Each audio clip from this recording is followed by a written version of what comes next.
चलिए एक एक करके शुरू करते हैं। मैं बहुत सारे आप में से बच्चे हैं जो ऑलरेडी क्लासेस लगा रहे हैं, ठीक है, you people have already done with few subjects. कुछ नए हैं, तो पूरा कोर्स का करिकुलम क्या रहेगा, कैसे कैसे हम लोग आगे प्रोसीड करेंगे, उन सारी चीज़ों पे बात करेंगे। लेकिन मैं सबसे पहले, आपके जहन में कुछ सवाल होते हैं, they might be certain questions कि यार अब हमने शुरू किया है तो कितना परसेंटेज चांस है कि निकल जाएगा। एक हमेशा एक कैंडिडेट के दिमाग में ये थॉट आता है कि यार निकलेगा भी कि ऐसे ही तैयारी कर रहे हैं। उन सारी सवालों को सबसे पहले आप कंपाइल करो and just tell me what questions you people are having. बताइए। मैं एक एक करके शुरू करूंगा रंजना से। यस रंजना, बैठ के प्लीज।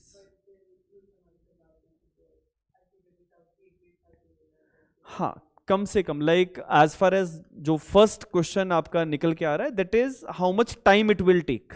ठीक है, और समय कितना लगेगा वो मैं आपको बताऊंगा। ठीक है कोमल। हाँ मुस्कान, बैठ के बच्चे, कोई बात नहीं, जजेस खड़े नहीं होते।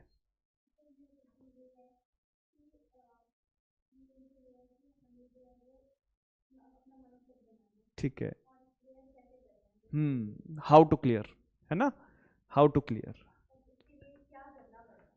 उसके लिए पढ़ना पड़ेगा, अच्छे से पढ़ेंगे। ठीक है, हाउ टू क्लियर जुडिशरी। और कोई सवाल? आकांक्षा, कोई सवाल दिमाग में डाला हो? कुछ तो होगा। नहीं, जब हम शुरू करते हैं कुछ ना कुछ तो होता है, ऐसा नहीं है आप पूछ नहीं रहे it means you are hesitating. कुछ नहीं। शिवानी, टाइम ड्यूरेशंस, ठीक है। और अमित है। लेकिन बीइंग अ जुडिशियल ऑफिसर आपका ये वाला माइंडसेट काम नहीं करता। Being a judicial officer you must have to see कि अच्छा मेरे लिए तो सभी लोग बराबर हैं, so how the justice is to be delivered, that is the first thing we have to understand, right. और किसी का कोई सवाल? अनीता, कॉन्टिन्यूटी कैसे बना के रखें, like how to maintain that thing, है ना, कॉन्टिन्यूटी। और कुछ? Neeraj, how to stay motivated, वो तो मैं करता रहता हूं तेरे को, ठीक है, लेकिन मोटिवेशन बना के रखना कैसे, देखो एक एक चीज के ऊपर चर्चा करेंगे। जितने लोग ऑनलाइन हैं मैं आपसे भी जानना चाहूंगा। जैसे नितिन ने इस बार एग्जाम दिया था, आपने मुझे बताया था। So Nitin, what difficulty you faced at the time when you were there writing the exams? आप अनम्यूट करके बता सकते हैं, सभी लोग क्लास में सुन लेंगे। नितिन, आई थिंक, चलो any other person, Yamini, we are having Manjeet also. जो भी व्यक्ति ऑनलाइन कुछ भी पूछना चाहता है तो you can raise your hand and you can ask me. कोई भी क्वेरी अगर दिमाग में है तो आप लोग बताइए। ठीक है, और कुछ? गरिमा, स्टडी के लिए कितना time, what should be the study hours, right. ठीक है, मेरे पास 5 सवाल आ गए हैं। और कोई सवाल? स्टडी आवर्स कितने होने चाहिए, कितने घंटे पढ़ना है? लोग तो कहते हैं हम 15-15 घंटे पढ़ते हैं, तो क्या ऐसा सच है? ये सच नहीं है। ठीक है, और कुछ? Rishabh, time management, how to manage time with the other things. ठीक है, और कोई व्यक्ति? सुप्रिया, कोई क्वेरी नहीं है? प्रिया, फोकस किस पे? पढ़ाई पे? ठीक है, और कुछ? गए सिंपल, कोई क्वेश्चन नहीं है, इसी में आंसर आ जाएंगे सारे। हाँ चलिए, देखो सबसे पहले तो you all people understand the syllabus of HP judiciary, तो मैं एक एक करके सारी चीजें आपके सामने रखूंगा। जो लोग नए हैं वो कॉपीज पे लिख भी लीजिएगा, वैसे सिलेबस का एक पीडीएफ या ये प्रिंट आउट जो है आप मेरे से लेके जा सकते हैं। देखो हिमाचल में overall we are having approximately 21 subjects. ठीक है, हमारे पास 21 सब्जेक्ट है। अब 21 सब्जेक्ट्स कोई कम तो नहीं है, ज्यादा ही है। ठीक है, आज से अगर आप मेरे साथ 2 साल पहले बात करते, 3 साल पहले बात करते तो सिर्फ 16 सब्जेक्ट हुआ करते थे। Now we are having 21 subjects. लेकिन ऐसा नहीं है कि वो सब्जेक्ट्स ज्यादा बढ़ गए हैं तो हमारे लिए कोई समस्या है, कोई समस्या नहीं है। फर्स्ट थिंग इज, हमारा एग्जाम जो है ना वो 3 स्टेजेस के अंदर डिवाइडेड है। Like we are having prelims, we are having mains, we are having interview, right. तो आपकी तीनों स्टेजेस जो हैं एक एक करके इन पे बात कर लेते हैं। Like prelims, then we are having mains, and then we are having the personality test, जिसको पीटी के नाम से हम डिनोट करते हैं। ये एग्जाम में स्टेजेस 3 है, लेकिन आपकी प्रिपरेशन 3 स्टेजेस में नहीं होती है। प्रिपरेशन आपकी फर्स्ट डे से ही इन 2 चीजों के लिए हो रही है। इट इज नॉट कि आप पहले प्रीलिम्स की तैयारी करोगे, आप एमसीक्यू लगाना शुरू करोगे, फिर आप लिखना शुरू करोगे, फिर आप बोलना शुरू करोगे, ऐसा नहीं। जब आप क्लासेस के अंदर बैठे हैं तो आपको बोलने की आदत डालनी है। यू मस्ट हैव, जितने लोग ऑनलाइन बैठे हैं आप लोगों से भी मेरी गुजारिश है कि आप लोग सवाल पूछें अगर है, और अगर आपसे कुछ पूछा जा रहा है तो उसका जवाब दें। बिकॉज पर्सनैलिटी टेस्ट क्या है? हाउ यू से, हाउ यू कम्युनिकेट, है ना? आपका बॉडी डिमेनियर कैसा है, आप लोगों से बात कैसे करते हैं, लहजा कैसा है बात करने का, लोगों को रिस्पेक्ट देके बात करते हो नहीं करते हो, that is the personality test. बहुत सारे लोग ऐसे हैं जो पढ़ने में बहुत अच्छे हैं, पर्सनैलिटी में कमजोर है। ठीक है, बहुत सारे ऐसे बच्चे हैं। इवन अभी जैसे इस बार रिजल्ट आया, many of the candidates securing 500 plus marks in the mains exam, 800 850 में से 500 से ऊपर नंबर है, लेकिन पर्सनैलिटी टेस्ट में फेल हो रहे हैं। पर्सनैलिटी टेस्ट में 150 में से they are getting only 60 marks, 59, 55। Reason है कि आपको बात करने का तरीका नहीं आता। राइट? अब बात करने का तरीका देखो होता क्या है, हर इंसान की ना पर्सनैलिटी अलग है, हर इंसान की अलग है। कोई इंसान ऐसा होगा जो अपने सीनियर्स को देख के मिलने की कोशिश करेगा, कोई ऐसा होगा जो आंखें चुराएगा। राइट? बहुत सारे ऐसे, मेरे भी तो कितने सारे बच्चे हैं जो कभी यहां से गुजरते हुए देखे तो रुक के पांव छू लेते हैं। बहुत सारे ऐसे हैं जो आंख चुरा के भाग जाते हैं। Right? So the matter is what kind of person you are. तो जो आंख चुरा रहा है ना, वो कोर्ट में भी खड़ा नहीं होने के लायक, ना उसको कोई पूछेगा, और वो इंटरव्यूज भी फेस नहीं कर पाएगा, क्योंकि आप आंख चुराने वाले कैंडिडेट हैं। जो सामने कॉन्फ्रंट कर लेता है, कोई भी व्यक्ति कॉन्फ्रंट कर रहा है, बात करने की कोशिश कर रहा है, उसकी पर्सनैलिटी अच्छी है। तो पहली चीज आपने दिमाग में यही रखनी है कि मेरे को एक तो डाउन टू अर्थ रहना है हमेशा। ठीक है, लाइफ में अगर बड़े बड़े गोल्स हैं तो डाउन टू अर्थ होना जरूरी है। डाउन टू अर्थ की ना कोई परिभाषा नहीं है। आप कहोगे कि सर डाउन टू अर्थ क्या होता है, इसकी कोई परिभाषा नहीं है। आप किस तरह से लोगों के साथ मिलते हैं, बात करते हैं, कितने हम्बल हैं, उससे पता लगता है कि आप डाउन टू अर्थ हैं कि नहीं। आप कल को जज भी बन जाएंगे, लेकिन अगर आप डाउन टू अर्थ नहीं है तो आपके करियर में प्रॉब्लम्स है। अभी जैसे बहुत सारे बच्चे इस बार सिलेक्ट हुए, ठीक है, 12 of my students got selected, जो मेरे पास क्रैश कोर्सेज में, फाउंडेशन में या बैठे थे बच्चे इंटरव्यू गाइडेंस में, उनमें से 12 बच्चों का सिलेक्शन हुआ। उन 12 के 12 बच्चों में एक चीज जो कॉमन फैक्टर मुझे दिखता है वो ये डाउन टू अर्थ, कि जज बनने के बाद भी आज भी बच्चा अगर ट्रेनिंग करके आता है तो फोन कर रहा है कि सर आज हमें ये सिखाया गया, सर हमें मजा आ रहा है। राइट? जो हमने जिस चीज के लिए तपस्या करी वो चीज मिल गई। So that is basically how much humble you are. आपके अंदर वो भूत नहीं आना चाहिए कि अब तो मैं जज बन गया, जज बन गया, खुदा नहीं हो गए आप। ठीक है, तो ये एक बेसिक चीज है जो पर्सनैलिटी ट्रेट जितने भी जुडिशियल ऑफिसर होंगे उनमें कॉमन दिखेगा आपको। आप कोर्ट्स में भी जाते हैं ना, क्या जजेस बहुत एरोगेंट हैं? नहीं। कोई एक एग्जाम्पल ऐसा हो सकता है, लेकिन 99% लोग जो है वो हम्बल होंगे। वो आपको कोशिश करेंगे कि आप कैसे ग्रो करें। जैसे मेरे बहुत सारे बच्चे कोर्ट्स में जाते हैं, सो जो जजेस उनको मिल रहे हैं, जिन जजेस को लग रहा है कि अच्छा आप 5 नंबर से रह गए थे तो आप तैयारी करो, कोर्ट में टाइम मत वेस्ट करो। So it means judicial officers are also expecting कि जो बच्चे पढ़ने वाले हैं वो ग्रो करें। राइट? बहुत सारे बच्चे, अभी मेरे बच्चे जो कोर्स में जाते हैं, तो कुछ बच्चे ऐसे हैं जो 4 नंबर से मेंस में इंटरव्यू क्वालिफाई नहीं कर पाए, मेंस में सारे पेपर क्वालिफाइड है। तो जब सेशन जज साहब से मिले तो सेशन जज साहब ने पूछा कि अच्छा बच्चे की बात करने के लहजे से पता लग जाता है कि यार आपकी तो कमांड अच्छी है, तो आप तैयारी कर रहे हो जुडिशरी की, पता लग जाता है। ठीक है, जो कुछ नहीं करता है उसका भी पता लगता है, जो पढ़ के आता है उसका भी पता लगता है। सो जजेस कहते हैं कि अच्छा तुम फिर टाइम क्यों वेस्ट कर रहे हो, गो एंड स्टडी, क्योंकि कोर्ट्स में आपका टाइम वेस्ट होगा, आप 2 बजे के बाद फ्री हो, नथिंग इज देयर। तो दैट इज द थिंग। तो आपको ये चीज हमेशा रखनी है। जितने लोग बन गए वो भी ऐसे ही हैं। मेरे पास बहुत सारे, जैसे यहाँ पे आपके एडीजे साहब हैं राजेश चौहान जी, तो उनकी डॉटर मेरे पास पढ़ती रही। सो राजेश चौहान जी जब सेक्रेटरी थे गवर्नमेंट में भी, पीछे उनकी पोस्टिंग थी एडिशनल सेक्रेटरी, और उनके साथ एक सेक्रेटरी जो सेशन जज रैंक के ऑफिसर है, तो दोनों मेरे पास आए। सो राजेश चौहान जी, ही इज एडीजे, कोई छोटा इंसान तो नहीं है, एंड ही सेड कि सर मेरे को जो है अपनी डॉटर की एडमिशन आपके पास करवानी है। सो उनके बात करने के लहजे से कोई बता नहीं सकता कि वो व्यक्ति जज है। Is a basic thing. वो कहां से दिखता है?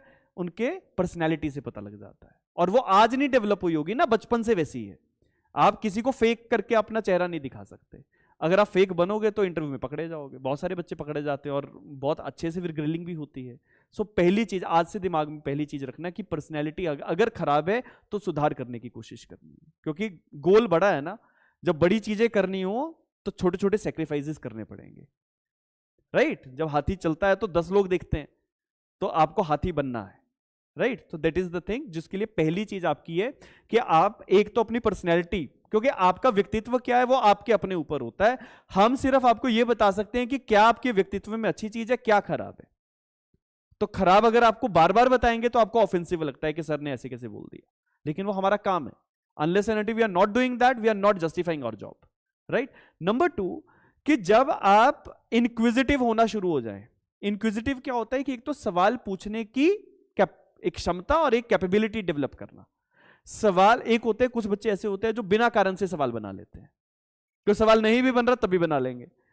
वो अच्छी आदत नहीं है। लेकिन अगर आप किसी चीज को समझ रहे हो और आपको समझ में नहीं आ रहा, then you are asking question, या किसी चीज को आप अप्लाई कर रहे हो। लेट सपोज आपने कोई क्वेश्चन आपके सामने, आपको लग रहा है कि यार इसमें ये वाला लॉ ऐसा कहता है, फलाना लॉ ये कहता है, तो इसमें क्या चीज होनी चाहिए। That is the thing in which you are inquisitive.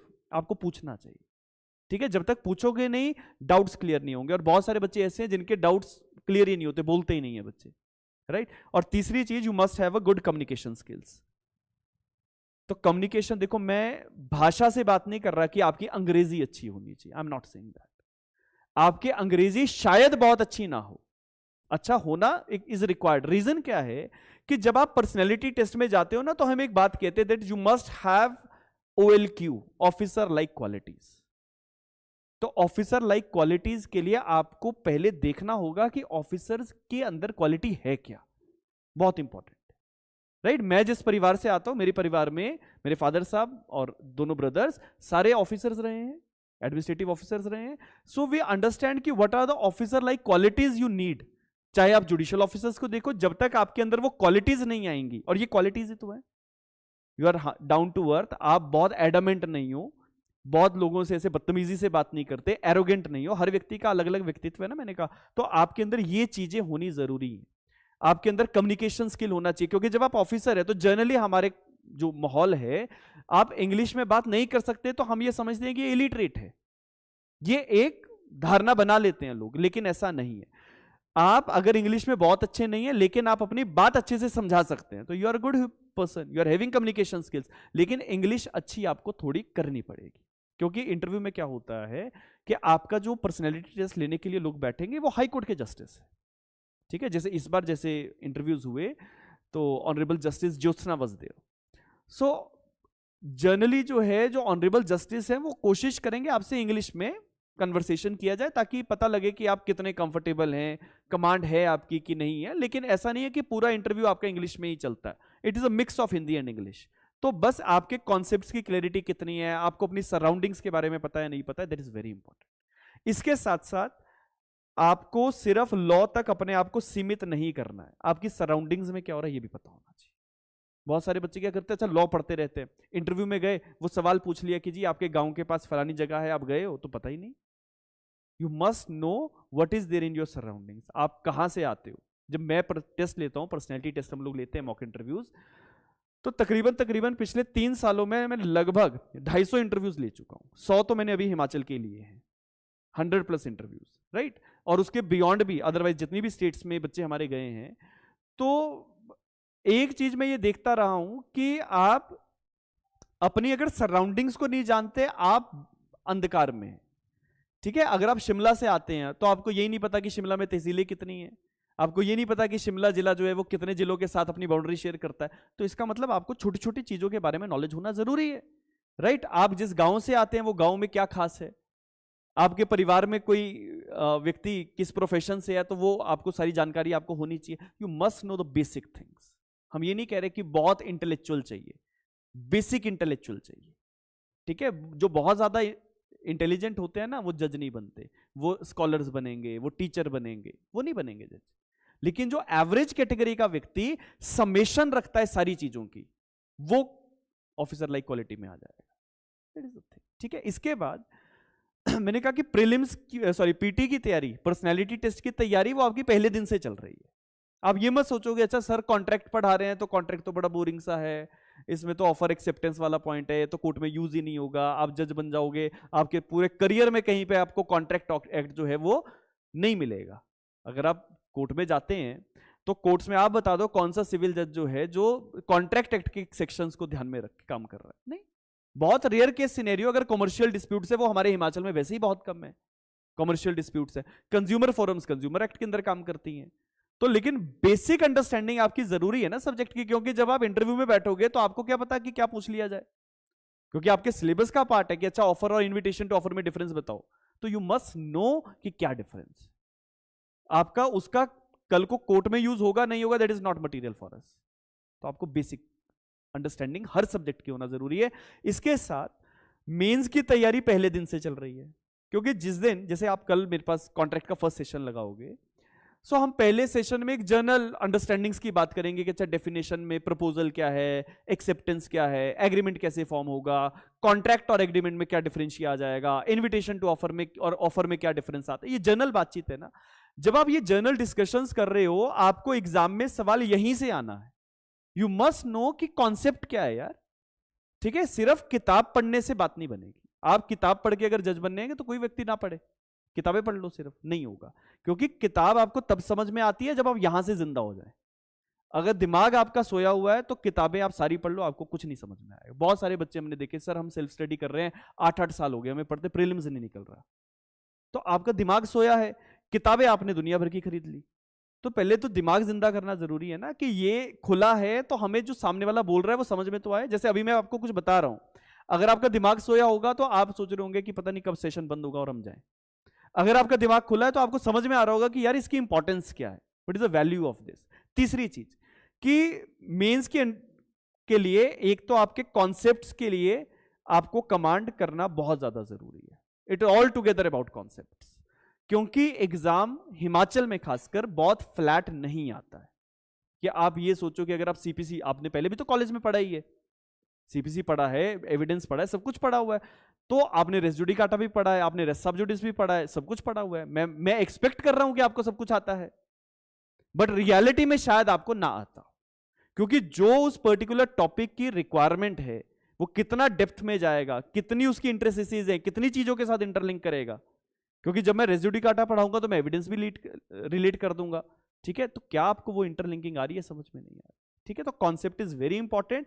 इसके बाद दूसरी चीज जो इसमें आती है that is your answer writing skills.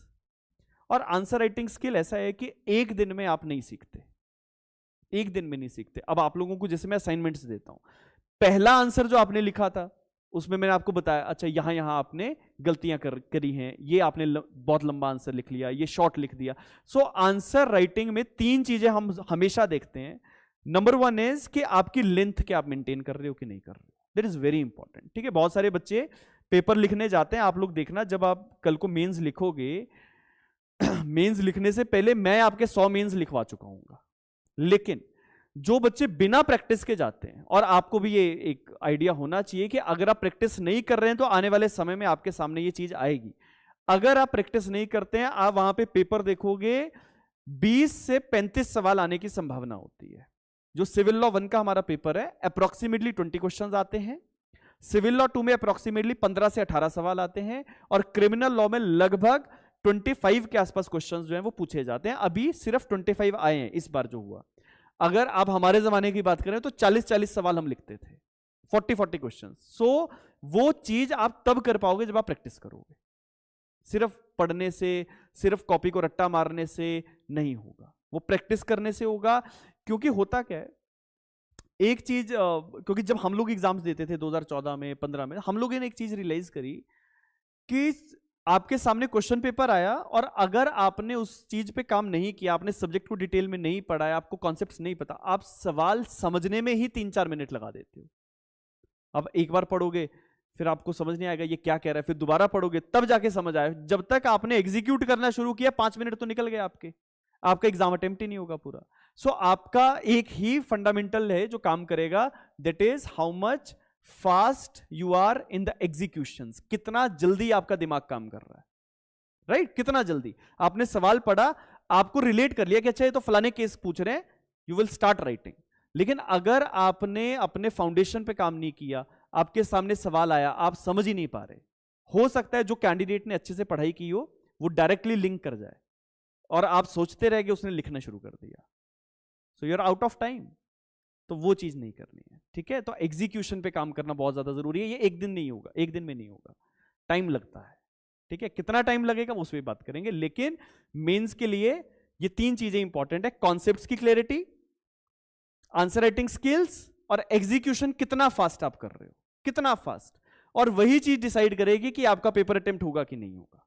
क्योंकि बच्चों को सबसे ज्यादा प्रॉब्लम, जैसे अभी पेपर हुआ, जो बच्चे पहली दफा पेपर लिख रहे थे उनका क्या बाद में आया मेरे को फोन कि सर हमारा तो 40 नंबर का छूट गया, 200 में से 40 मार्क्स का छूट गया। इसका मतलब आपकी इवैल्यूएशन ही 160 नंबर में से होगी, राइट? तो आप मेरिट से बाहर हो चुके हो। अगर आपका पहला पेपर 20-40 नंबर का छूट गया तो आप वैसे ही मेरिट से बाहर हो, आप चाहे बाकी पेपर लिखो चाहे ना लिखो, सिलेक्शन नहीं होगा आपका। 5 से 10 नंबर का हम एक पॉइंट रखते हैं कि अच्छा अगर 5 से 10 का छूटा है तो कोई ज्यादा फर्क नहीं पड़ रहा, लेकिन अगर 20, 25, 50 नंबर का छूट दिया तो कहां सिलेक्शन होगा, राइट? तो ये तीन चीजें आपके लिए सबसे ज्यादा इंपॉर्टेंट है। प्लस बेयर एक्ट, देखो बेयर एक्ट आपका बाइबल है सर, जितना अपनी इच्छा से आप उसको पढ़ने की कोशिश करोगे उतना अच्छे से वो आपसे बात करना शुरू कर देगा। जब मैं बेयर एक्ट पढ़ा करता था या आज भी अगर कोई लॉ पढ़ता हूं तो मैं बेयर एक्ट से मैं बात कर लेता हूं। मैं एक दिन में, अभी जैसे हम लोग यूपीएससी के एग्जाम्स की क्लासेस चला रहे हैं, बहुत सारे ऐसे सब्जेक्ट हैं जो हमने पहली दफा करवाए, जैसे कॉम्पिटिशन एक्ट, कंपनीज एक्ट और देयर मेनी लॉज, वो पहली बार करवाए, लेकिन हमें बेयर एक्ट के साथ बात करना आता है तो जल्दी बात हम करते हैं तो वो हमें समझा देता है। जब तक आपको उसकी अंडरस्टैंडिंग नहीं होगी आप दिक्कत में रहोगे।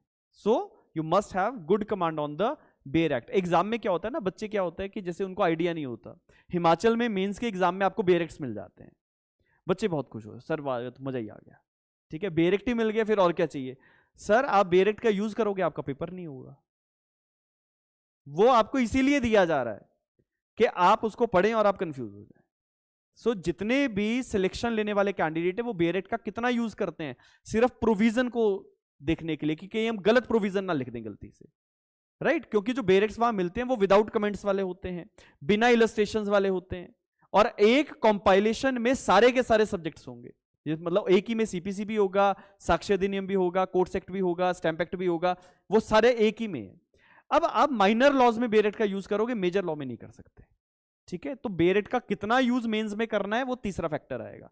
इसके बाद मैं बात कर रहा हूं प्रीलिम्स की। तो आपने सोचा होगा कि एग्जाम तो ऐसे चल रहा है और सर उल्टा बता रहे हैं, ये तरीका ऐसा ही है, ठीक है? प्रीलिम्स जो है वो आपका आधे से ज्यादा तो क्लासेस के साथ ही तैयार हो गया, क्योंकि जब हम बेयर एक्ट कर रहे हैं, जैसे हम लोग अभी क्लास में बीएनएस कर रहे हैं, भारतीय न्याय संहिता, हम लोग अप्रोक्सीमेटली लगभग 170 के आसपास सेक्शंस कर चुके हैं। अगर हम ओवरऑल देखें 170 से ऊपर कर लिए, तो अगर आपको वो सेक्शंस याद हैं तो इसका मतलब आपका प्रीलिम्स साथ साथ हो रहा है। लेकिन प्रीलिम्स में आपको लगता है कि ऐसे सेक्शन पूछेंगे, डायरेक्ट नहीं पूछेंगे, they will might be asking you the concept, या वो आपको इलस्ट्रेशन बेस्ड सवाल पूछेंगे, डॉक्ट्राइन्स पूछेंगे, जजमेंट्स पूछेंगे, जजेस के नाम पूछेंगे, तो ये चीजें आपको पूछेंगे। तो आपको प्रीलिम्स में एक तो बेयर एक्ट तो करना ही करना है, मैंने जैसे कहा कि वो तो बाइबल है, वो पढ़ना ही पढ़ना है, लेकिन उसके साथ साथ आपके कॉन्सेप्ट्स कितने स्ट्रांग है, आधा प्रीलिम्स वहां से होगा।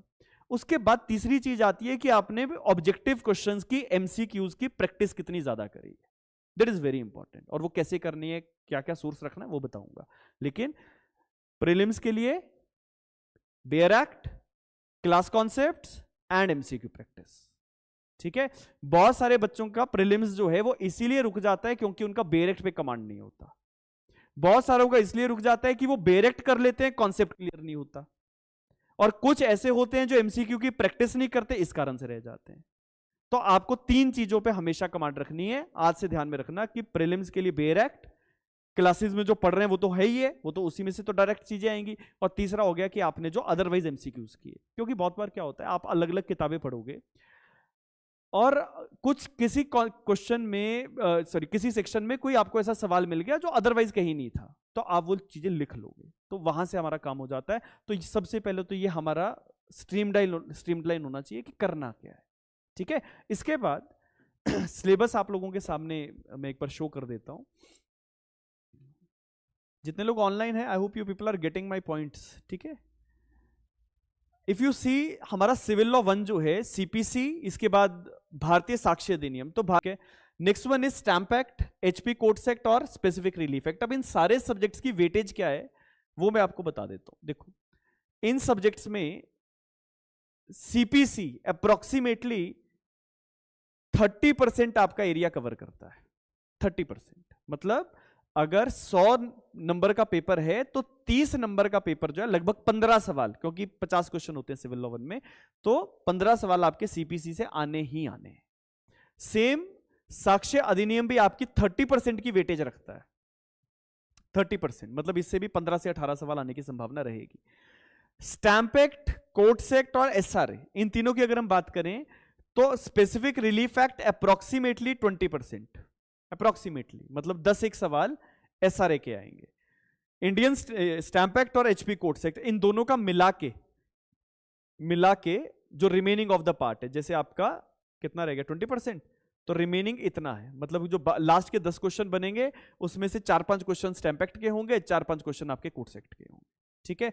अब ये पूरा सिनेरियो आपको अगर क्लियर है, इसका मतलब कि कोई भी एरिया ऐसा नहीं है जो आप छोड़ के जाओगे। You can't skip anything. अगर आप छोड़ने की मंशा रखते हैं तो फिर आप गलत सोच रहे हैं। नंबर 2, एक और चीज मैं क्लियर करता हूं कि जैसे हमारा प्रीलिम्स है, अब प्रीलिम्स में होता क्या है कि जब भी आप एग्जाम दोगे तो वी आर हैविंग 3 पेपर्स है ना, सिविल 1, 2 एंड क्रिमिनल लॉ।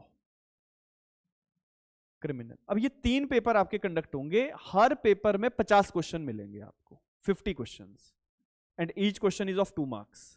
तो पेपर हो गया 100 नंबर का, ठीक है, 50 क्वेश्चन है। अब 50 क्वेश्चन में जैसे मैंने कहा कि 15 से 18 क्वेश्चन आपके सीपीसी के, 15 से 18 के बीच में ही एविडेंस के, 10 से के आसपास क्वेश्चन स्पेसिफिक रिलीफ एक्ट के, remaining of the question stamp act और कोर्ट्स एक्ट के रहते हैं।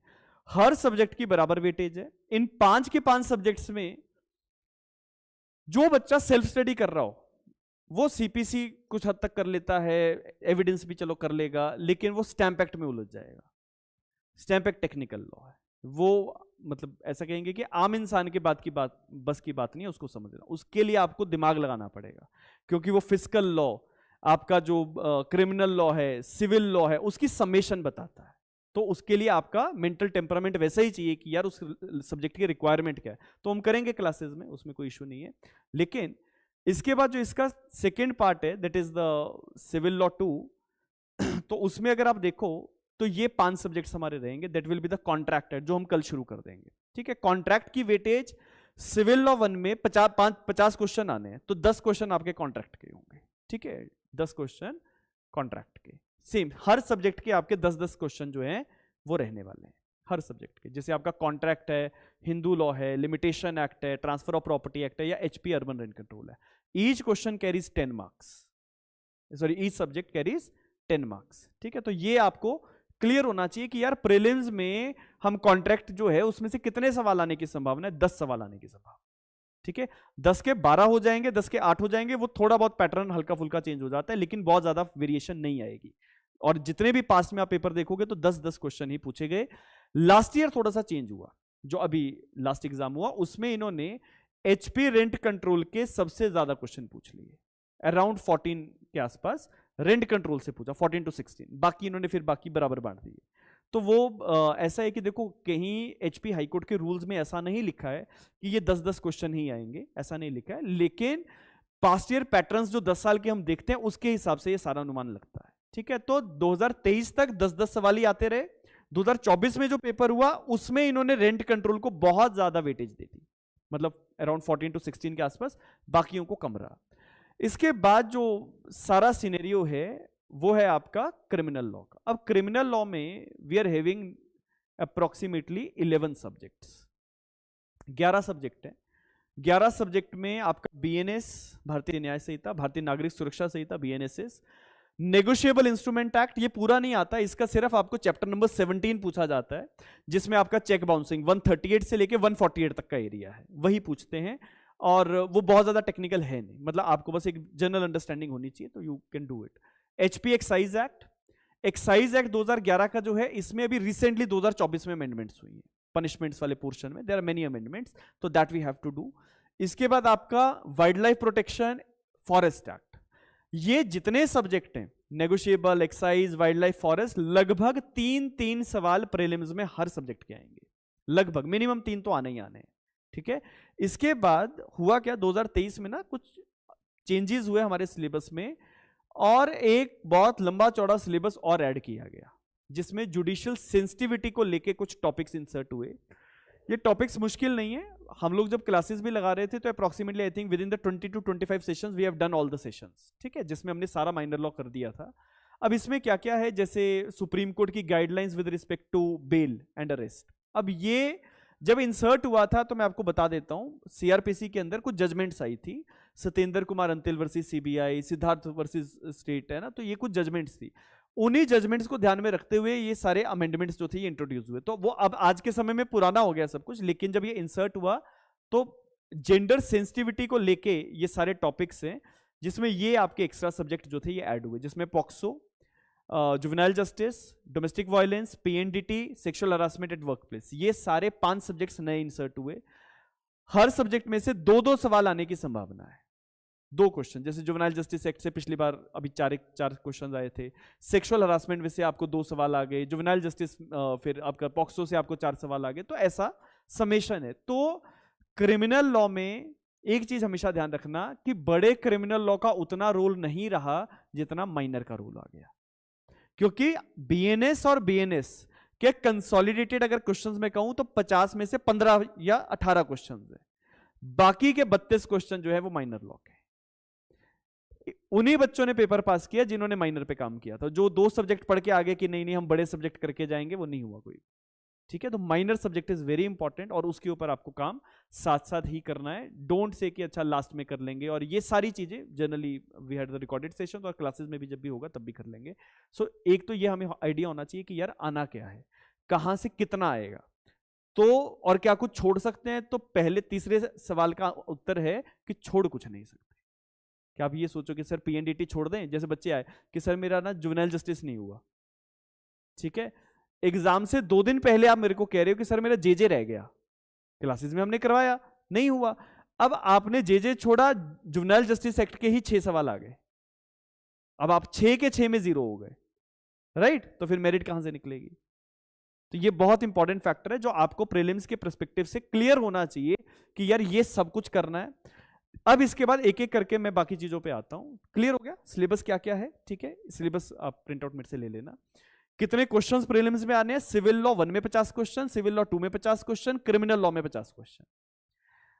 अगला सवाल उठता है कि सर पास होने के लिए कितना चाहिए, ये बता दो, है ना, पास कितने, तो मैं कहूंगा जितना आप ले लो उतना कम है, कोई इसमें ऐसा नहीं है कि आप मिनिमम इतने ले लो। मैं 150 में से अगर बात करूं, क्योंकि 150 सवाल आपके आने हैं, मार्क्स आपके 300 है ना, each question is of 2 marks, तो 300 क्वेश्चन का 300 मार्क्स का आपका पेपर है। इस साल जो कट ऑफ रहा है इट इज 151 में से इट इज 121, इस बार का जो कट ऑफ रहा, 2024 का जो नोटिफिकेशन था, 150 में से 121 क्वेश्चन जिसके ठीक है वो सब कट ऑफ के ऊपर निकल गए, बाकी कट ऑफ के नीचे रह गए। बहुत सारे बच्चे ऐसे जो मेंस जिन्होंने 4-4 स्टेट्स के लिखे हुए हैं, 2-2 स्टेट्स के इंटरव्यू दिए, बहुत सारे बच्चे मेरे पास रहे, जैसे एक बच्चा Abhishek, that candidate had already given Himachal interview in 2023, तो उसने 2023 में हिमाचल का इंटरव्यू दिया है, 7 स्टेट्स का इंटरव्यू ऑलरेडी दे चुका है, हिमाचल में प्रीलिम्स नहीं निकला। क्यों नहीं निकला, कट ऑफ मीट नहीं हुई।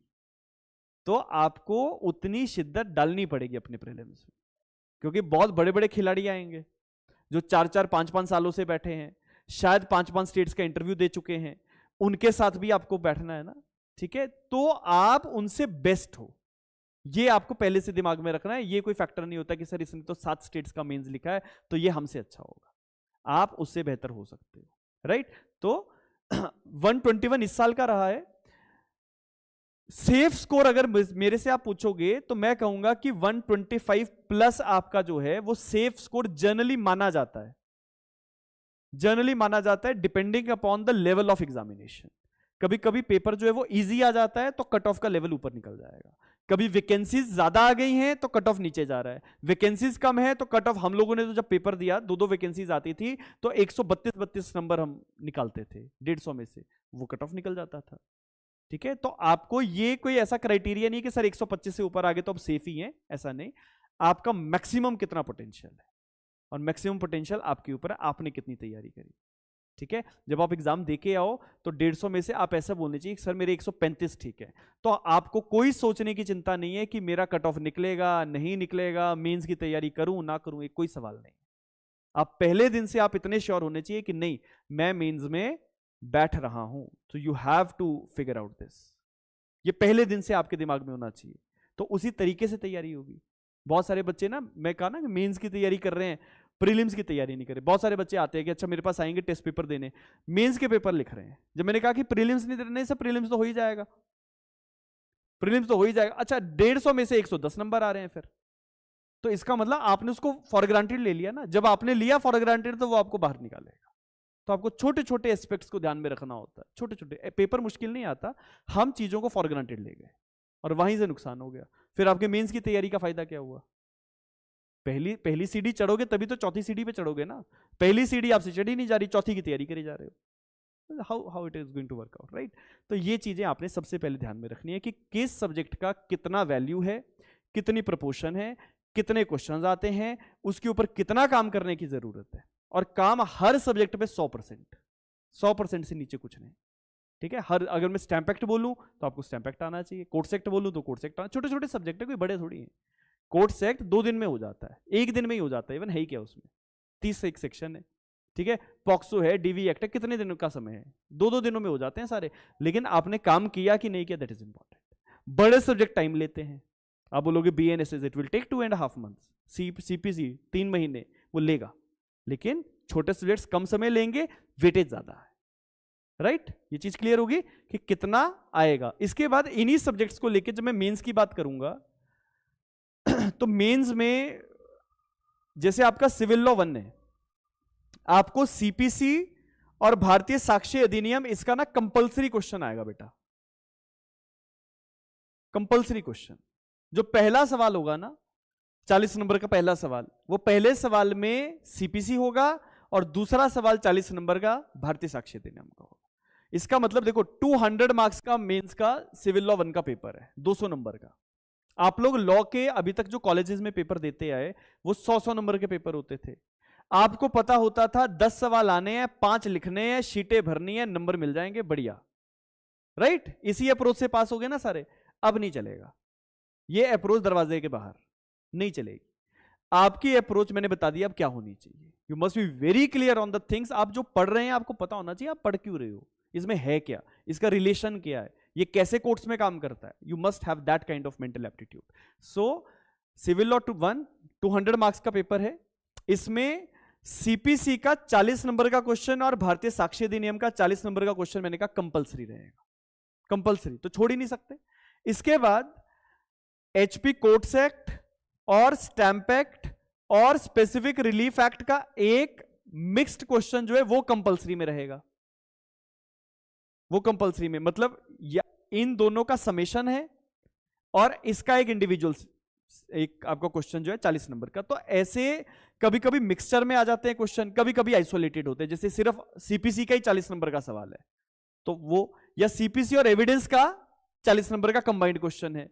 तो इस तरह से वो एग्जाम पैटर्न जब आप देखोगे प्रीवियस ईयर क्वेश्चन तो वहां से आपको क्लियर हो जाएगा कि एविडेंस एक्ट मैंडेटरी पार्ट में आता है बहुत बार, CPC आता है, और इन सब्जेक्ट्स का एक मिक्स्ड क्वेश्चन जो है मैंडेटरी पार्ट में आता है। फिर आपको रिमेनिंग जो है वो ऑप्शंस बनेंगे, जैसे टोटल 8 क्वेश्चन होते हैं, 5 आपने करने होते हैं, लेकिन मैंडेटरी वाले तो करना ही है, तो out of 8 you have to attempt 5 questions. कितने मार्क्स आते हैं उस पर भी बात कर लेते हैं। तो वो डिपेंड करता है कि पेपर का पैटर्न कैसा था। जैसे इस बार जितने भी बच्चों ने पेपर दिया जो पास हुए, इवन सभी ने मेरे पास अपने स्कोर कार्ड भेजे, तो सिविल लॉ 1 में जो मैक्सिमम स्कोर आ रहा था वो 120 के आसपास, मतलब 150 में से 120। 100 वाले भी बहुत सारे ऐसे बच्चे जो सिलेक्ट हुए हैं, जिनके 100 नंबर थे वो भी सिलेक्ट हुए हैं, 120 वाले भी सिलेक्ट हुए हैं। तो वो डिपेंड करता है कि आपने कितना उसमें फेच किया है। इसके बाद जैसे आपका सिविल लॉ 2 है, सिविल लॉ 2 में ऐसा नहीं है कि इस पर्टिकुलर सब्जेक्ट का मैंडेटरी क्वेश्चन आएगा, वो हर क्वेश्चन के पार्ट्स हैं। जैसे क्वेश्चन नंबर 1, तो क्वेश्चन नंबर 1 के ABCD पार्ट्स हैं। अब एक क्वेश्चन हिंदू लॉ का डाल दिया, एक कॉन्ट्रैक्ट का डाल दिया, एक लिमिटेशन का डाल दिया, एक TPA का डाल दिया, और ये मैंडेटरी कर दिया। रेंट कंट्रोल का मैंडेटरी क्वेश्चन रहेगा 40 नंबर का, उसको आप स्किप नहीं कर सकते। तो HP रेंट कंट्रोल का मैंडेटरी क्वेश्चन 40 नंबर का आना ही आना है। और लास्ट क्वेश्चन होता है क्वेश्चन नंबर 8, मैंडेटरी होता है। बाकी जो क्वेश्चन है, जैसे मैंने अगेन कहा 8 क्वेश्चन आएंगे, 5 करने हैं, 5 में से 2 मैंडेटरी हो गए, 3 ऑप्शनल हैं, राइट। तो वो तरीका। सिमिलरली क्रिमिनल लॉ में आपको BNS और BNSS इन दोनों के क्वेश्चंस 40-40 नंबर के मैंडेटरी पोर्शन में रहेंगे। मतलब वो करना ही करना, आपके पास ऑप्शन नहीं है, स्किप नहीं कर सकते। जो पहला क्वेश्चन होगा और दूसरा क्वेश्चन होगा, एक BNSS का होगा, एक BNS का होगा, मैंडेटरी पार्ट। इसके बाद क्या होता है कि ना पार्ट्स डिवाइडेड होते हैं। जैसे पहले पार्ट में आपको एक्साइज और नेगोशिएबल इंस्ट्रूमेंट डाल दिया, दूसरे पार्ट में वाइल्ड लाइफ और फॉरेस्ट डाल दिया, या जुवेनाइल जस्टिस, ये जुडिशियल सेंसिटिविटी वाले। तो उनमें से फिर आपको ऑप्शंस होते हैं कि आप एक्साइज का कर लो, या एक फॉरेस्ट का कर लो, या वाइल्ड लाइफ का कर लो। उसमें कहीं पे कोई स्कोप बन जाता है कि एक सब्जेक्ट हम छोड़ दें। मेंस में कहीं पे एक स्कोप बन जाता है, कहीं पे आप कुछ छोड़ दो, लेकिन अदरवाइज करने तो आपको सारे ही है, प्रीलिम्स के लिए तो करने ही करने, राइट। तो ये पूरा सिनेरियो मेंस और प्रीलिम्स का एग्जाम पैटर्न क्या है, बात समझ में आ गई सभी को। इसके बाद जब दूसरा जो एस्पेक्ट है कि जैसे मैंने कहा कि बेरेक्स मिल जाते हैं, तो बेरेक्स का बहुत ज्यादा यूज होना नहीं है। वो सिर्फ आप प्रोविजन की रेफरेंस लेने के लिए, कोई की एलिमेंट्स, इंग्रेडिएंट्स ये देखने के लिए आप यूज कर लो, बाकी कोई मतलब नहीं, ठीक है। वो होना ना होना बराबर ही है। आप दिमाग से कितना ठीक चल रहे हैं, कितना एग्जीक्यूशन स्ट्रांग है, जो मैंने पहले बात करी वही चलता है, ठीक है। तो ये सारी चीजें पहले तो आपको क्लियर होनी चाहिए कि जिस एग्जाम की तैयारी कर रहे हैं तो तैयारी का पैटर्न क्या है। पीटी की तैयारी पहले दिन से चल रही है, मेंस की तैयारी पहले दिन से चल रही है, इंटरव्यू प्रीलिम्स की तैयारी भी पहले दिन से ही चल रही है, हर चीज स्टार्टिंग से चल रहा है। अब अगली बात आती है कि सर हमारा पेपर होगा कब। HP हाईकोर्ट के ना सेटल्ड रूल्स हैं, HP हाईकोर्ट के सेटल्ड रूल्स कि या आपका नोटिफिकेशन आता है जी 15 दिसंबर को, या ये आएगा 15 जून को। इसके अलावा HP हाईकोर्ट रूल्स में कोई और तीसरी डेट नहीं है, लेकिन हाईकोर्ट तो हाईकोर्ट है, वो कभी भी अनाउंस कर सकता है, ठीक है। जैसे अभी 2023 में अप्रैल में इन्होंने नोटिफिकेशन निकाल दिया था, क्योंकि जनवरी में नहीं निकाला था 23 में, तो वो अगर डिले हो गया है तो फिर कभी भी निकाल देंगे। जैसे अभी जो नियर डेट है वो 15 दिसंबर है, ठीक है। आप लोग इस साल के लिए तैयारी कर भी नहीं रहे कि 15 दिसंबर को नोटिफिकेशन आ गया तो मार्च में पेपर हो जाएगा, तो आप अभी उतने तैयार नहीं है, लेकिन आप अगले 1 साल के आने तक तैयार हो जाएंगे, ठीक है।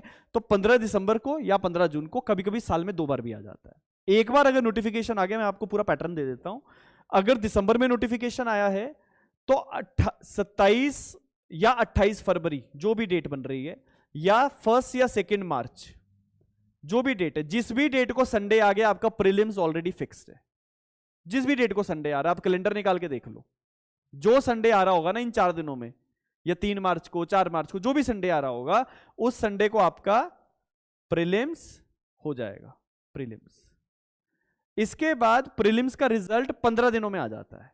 जैसे 15 मार्च हमारी फिक्स डेट है, ठीक है, 15 मार्च या 15 ये सितंबर आती है, 15 मार्च और यहां पे आएगा तो 15 सितंबर, ठीक है। ये फिक्स डेट है, आपका रिजल्ट आएगा 15 तारीख को। रिजल्ट आने के बाद 28 मार्च से आपके मेंस शुरू हो जाते हैं, 28th of March, 27th of March, ये आपका मेंस का टाइम पीरियड है। तो इसका मतलब आपको प्रीलिम्स के रिजल्ट के बाद मेंस के लिए कितने दिन मिले?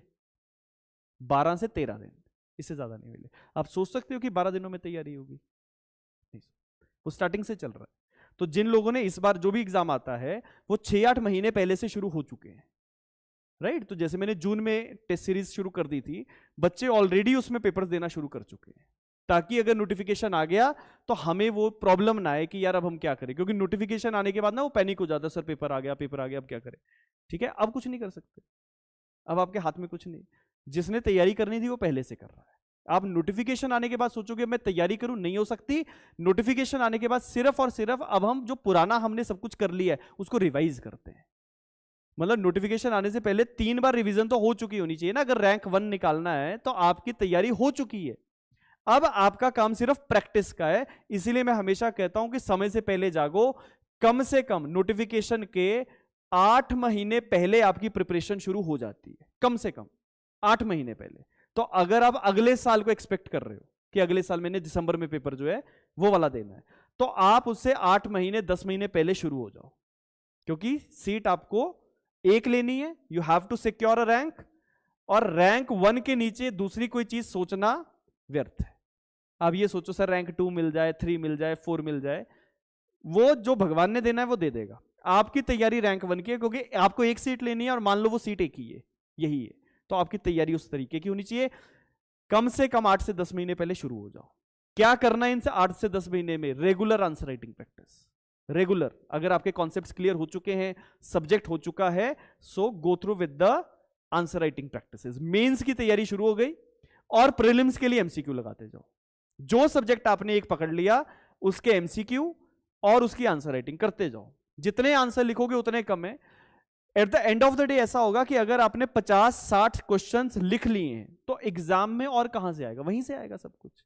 आपको फॉर्मेटिंग पता लग गई, कैसे लिखना है ये पता लग गया, गलतियां पता लग गई। अभी इस बार जो एग्जाम्स हुए, मैंने यूट्यूब पे एक शॉर्ट काट के रखा है अमीशा का, उसको सुनना क्या कहा उसने। शी सेड कि सर हमने मेंस में जाने से पहले सारे पेपर आपने लिखवा लिए थे, राइट? तो जब सारे ही लिख लिए तो वहां जाके सोचने की जरूरत नहीं पड़ी कि इसमें लिखना क्या है। दूसरी चीज कि हम क्या करते, जब भी कोई क्वेश्चन पेपर लेंगे तो उसके ना आपको हिंट्स दे देंगे। जैसे क्वेश्चन आपका पेपर हुआ मेंस का, आपको हिंट्स मैंने दे दिया। हिंट्स में फॉर्मेटिंग होती है कि अच्छा पहले ये लिखना है, फिर ये लिखना है, फिर ये लिखना है, ये कंटेंट इसमें होना चाहिए। बाकी एक्स्ट्रा आपने क्या लिखा है वो अलग बात है, लेकिन ये तो मैंडेटरी है। ये वाले केसेस चाहिए, या कोई और आपके पास केस है तो वो आप। उसने कहा कि सर मैंने वो हिंट्स को ब्लाइंडली फॉलो किया हुआ था, मैं अपना दिमाग ही नहीं लगा रही थी कि मैंने एक्स्ट्रा क्या करना है। मैं बस वही देख रही थी कि ये क्वेश्चन आएगा, ये हिंट्स मेरे को मिल गए, यही फॉर्मेट रखना है, वही रखा। सिविल लॉ 2 में she secured highest number, topper से ज्यादा नंबर है उसके, उसका रैंक 7 है, टॉपर के 149 है और उसके 151 है। थिंग जो आपने समझ ली, और उसने कहा कि sir I blindly followed that, that is the thing. तो अगर आप समझ गए तो आप कर लोगे, ठीक है। मैंने कहा ना मुश्किल नहीं है, बस सामने वाला जो बता रहा है वो समझना जरूरी है, क्योंकि हमारे पास जो एक्सपीरियंस है पिछले 9 से 10 सालों का, वही हम डिलीवर करेंगे। That is up to you कि आप उसको कैसे लेके चलते हो, राइट? इसके बाद अब मैं एक एक करके आपके सवालों पे आता हूं जो स्टार्टिंग में आप लोगों ने मुझे दिए, ठीक है। सो पहला सवाल जो था दैट वाज कि सर टाइम कैसे मैनेज करें, यही था टाइम मैनेजमेंट। देखो आप जिस एग्जाम की तैयारी कर रहे हो, बहुत कम लोग तैयारी करते हैं, बहुत कम परसेंटेज में जो है बच्चे निकलते हैं, ठीक है। जैसे मैंने पहले ही कहा कि 18,000 लोगों ने एप्लीकेशन भरा, 9,000 लोग पेपर देने आए, गिन चुन के 19 लोग सेलेक्ट हुए। अब ये 19 कौन है? जिन्होंने टाइम मैनेजमेंट सही से कर लिया।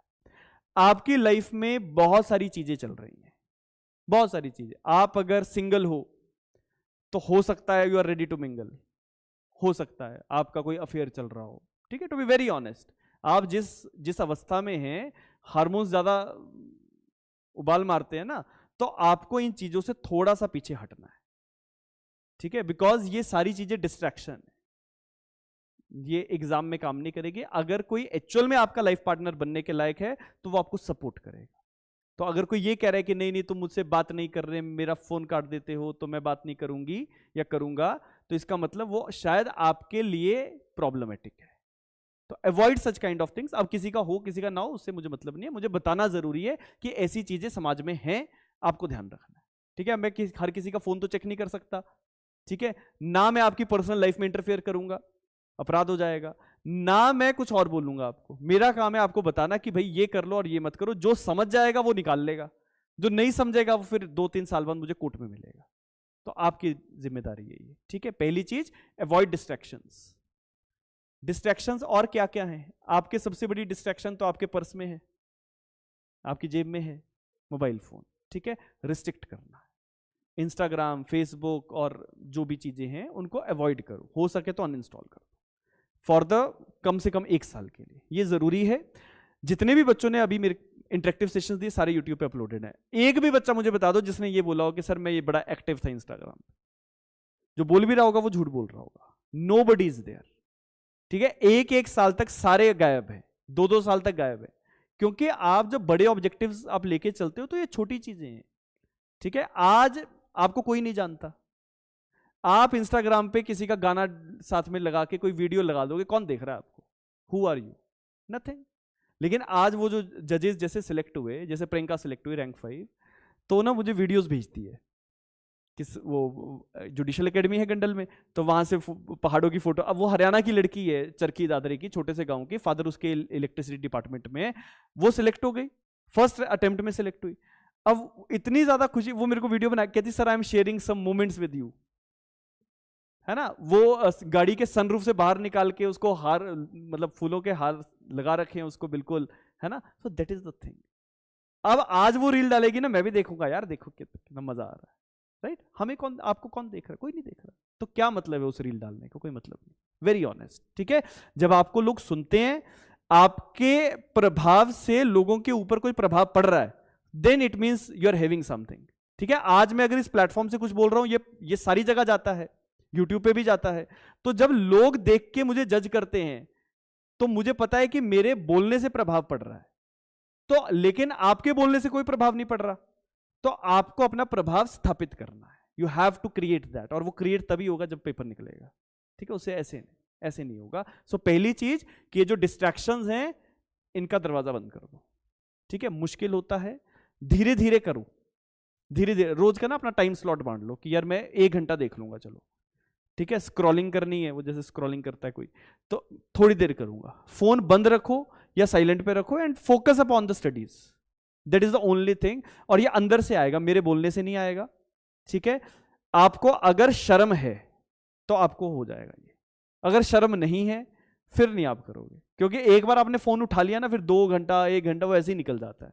सो ट्राई टू अवॉइड दैट। ठीक है, इसके साथ टाइम मैनेजमेंट में बहुत इंपॉर्टेंट चीज आती है। एक तो है ना स्टडी आवर्स अलग चीज है, टाइम मैनेजमेंट अलग चीज है। तो अगर आप ये वाला जो सारा टाइम है जो आप वेस्ट कर रहे थे ना, वो बचा लिया, तो टाइम अपने आप मैनेज होना शुरू हो जाएगा। ठीक है, कितने घंटे पढ़ना है, शेड्यूल क्या रखें, क्लासेस में कैसे साथ में चलाएं, वो एक अलग विषय है। दूसरा एक सवाल था हाउ टू क्लियर, ये किसने पूछा था? How to clear. देखो, क्लियर करने का तरीका मैंने बता दिया बेटा। ठीक है, आपको एक स्ट्रैटेजिकल वे से चलना है। स्ट्रैटेजिकल वे से आपको पता है कि अच्छा कम से कम 12 से 14 महीने तो कोर्स ही चलेगा आपका। ये ऐसा नहीं है बच्चे आते। अच्छा मैं ना एक आपको किस्सा सुनाता हूँ। एक मेरे पास एक फोन आया एक बार, कहता सर वो मैंने आपका ना एडवर्टाइजमेंट देखा था, तो मुझे जज बनना है। मैंने कहा क्या कर दो? बोले सर मैं वकील हूं। मैंने कहा अच्छी बात है। बोले सर आप सीधे ही जज बना देते हो। मैंने कहा सीधे कैसे? बोले सर मैंने सुना कि सीधे ही बन जाते हैं।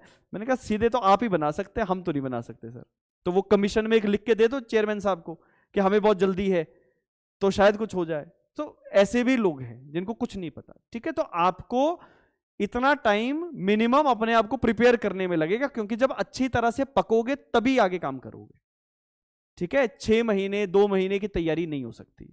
अब होता क्या है, आप जैसे आज शुरू कर रहे हो, आज आपके अंदर जोश है, राइट। क्या अब हमने जज, आप 3 महीने बाद अपने आप ठंडे होना शुरू हो जाओगे अपने आप। ये बैठे हैं ना यहाँ पे, ये अब 5 महीने 6 महीने हो गए ना, तो ये अब धीरे धीरे ना वो ठंडे बस्ते में जाना शुरू हो जाते हैं। आपको अपने अंदर वो मोटिवेशन जनरेट करना है कि look I am nothing and I want to be something. ये एक थॉट आपके दिमाग में हमेशा होना चाहिए कि आज मैं कुछ नहीं हूं। क्यों ऐसा है? जब आप प्रिपरेशंस करते हो ना, आपके साथ सिर्फ 2 लोग चलेंगे और कोई नहीं चलेगा। एक आपके परिवार वाले, दूसरा मैं या जो भी आपका मेंटर है। ठीक है, और मैं एक्सपेक्ट करता हूं कि मैं ही हूं।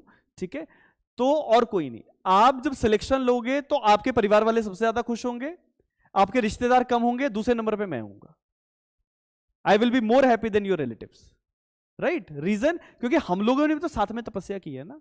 मैं भी तो 12-12 14-14 घंटे बैठ के रोज काम कर रहा हूं, आजकल तो 18-18 घंटे भी कर रहे हैं। ठीक है, तो when we are putting effort, हमारे एफर्ट से बच्चे के पास कुछ मिल गया, बच्चा अपने एफर्ट साथ में डाल रहा है, वो निकाल दिया, तो हमें खुशी होगी कि नहीं होगी? We are more happy. ठीक है, रिलेटिव्स तो चलो छोड़ दो, ठीक है, वो तो मुंह पे बोलेंगे कि अच्छा निकल गया, ठीक है, लेकिन अंदर अंदर तो जलेंगे, अंदर अंदर अपने बच्चों को डांट लगाएंगे कि देखो वो बन गया और तुम रह गए। तो वो आपको दिमाग में रखना है हमेशा कि क्लियर करने का तरीका एक ही है, इट इज ओनली हार्डवर्क। पहले हार्डवर्क करो और साथ साथ उसको स्मार्ट करते जाओ, ठीक है, because smart work is a substitute. आप बहुत सारे बच्चे ऐसे कहते हैं कि हमने पूरा ही पढ़ लिया सर, पूरा ही सीआरपीसी पढ़ के आ गए। वो पूरा पढ़ने की जरूरत नहीं थी सर, ठीक है, आपको लिमिटेड पढ़ना था। लिमिटेड मतलब जो कोर एरियाज हैं वहां पे आपकी अंडरस्टैंडिंग जरूरी है। जहां से एग्जाम में सवाल ना मात्र आने की बात है वहां पे आप क्यों दिमाग लगा रहे हैं, ठीक है। तो दैट इज आवर टास्क कि हम आपको बताएंगे। तो how to clear it means you have to go for smart preparation. अब स्मार्ट प्रिपरेशन ना दो तरह से होती है बेटा। एक होती है जैसे आपने क्लासेस शुरू करी, आपके क्लास नोट्स प्रिपेयर हो गए। अब क्लास नोट्स आपके छोटे नहीं बनेंगे। ये बच्चे बैठे हैं पीछे, अब हम बीएनएस कर रहे हैं तो एक रजिस्टर तो भर चुका होगा मेरे ख्याल से लगभग, ठीक है, दूसरा जो है वो शुरू हो गया होगा।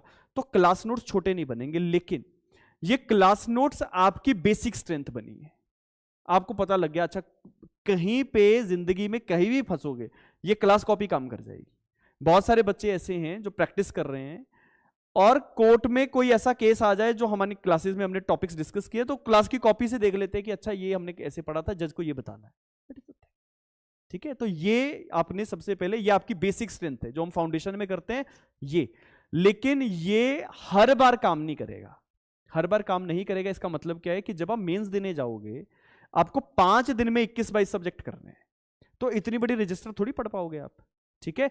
सो सबसे पहले तो ये क्लास की कॉपी को कम से कम 1 से 2 बार जो है रिवाइज करो, ठीक है। जैसे आपका पूरा सब्जेक्ट हो गया, साथ साथ भी रिवीजन करनी है, और फिर जब पूरा हो गया तो उसको रोटेशन में लेके आना है कि अब मुझे ये वाला सब्जेक्ट अपना रिवाइज करना है। जब आप रिवाइज कर रहे हो बहुत सारी चीजें कोशिश करनी है कि आपके दिमाग में बिना पढ़े आ जाए, जिसको मेंटल रिवीजन का कॉन्सेप्ट कहते हैं, ठीक है। कि आज अगर मुझे कोई भी टॉपिक पढ़ना हो तो मुझे कॉपी खोलने की जरूरत ना पड़े, मैं दिमाग में दोहराऊं तो वो आ जाए सारा, वो मेंटल रिवीजन है।